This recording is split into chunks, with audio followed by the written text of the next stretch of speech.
Hello, welcome to our channel.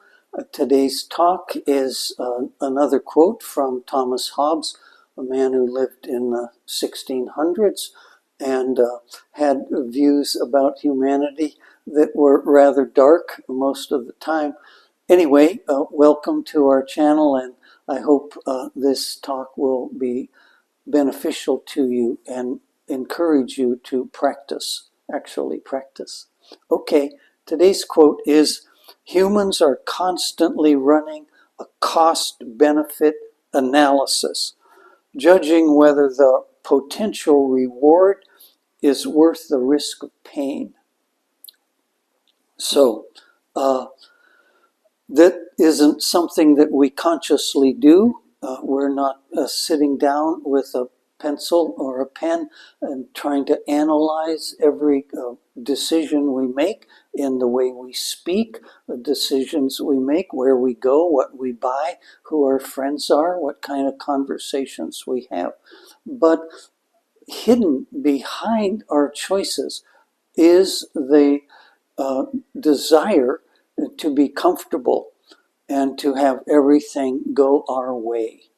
That's a natural motivation, but it doesn't mean that it's always healthy or that we're aware of how so-called selfish many of our choices are. So in order to understand this risk option, we're in this moment I'm going to talk about liberation, the practice of meditation and mindfulness with the goal or the hope that we can be liberated from the suffering that we cannot seem to avoid, that comes into our life unwelcome and uninvited, and then we're confronted with a situation that is painful in some way, financially or emotionally, psychologically, or physically. So in order to understand our practice, we have to accept the idea that we really don't know what the goal is actually like. We've read about it, we've heard enlightenment, we've heard liberation, peace of mind, heaven on earth. We've heard these words.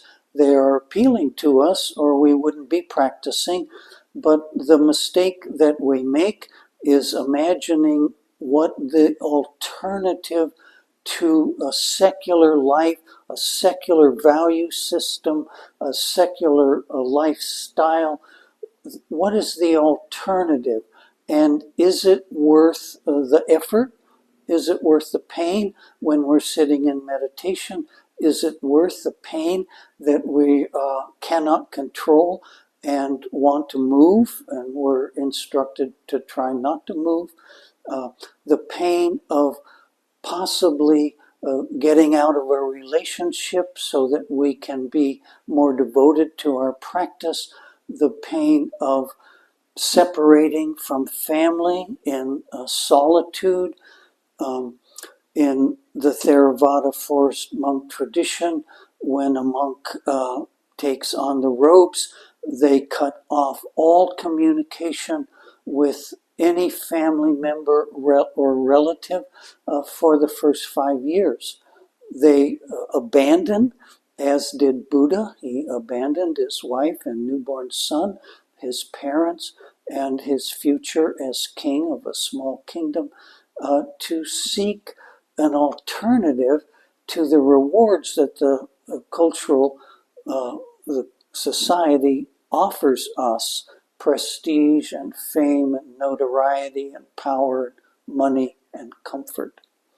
So we are after a goal that we can't honestly understand. We have not had the experience. We've only heard about it, read about it, talked about it, and thought about it. So there's a very high risk, a sense that I'm just not sure it's worth it.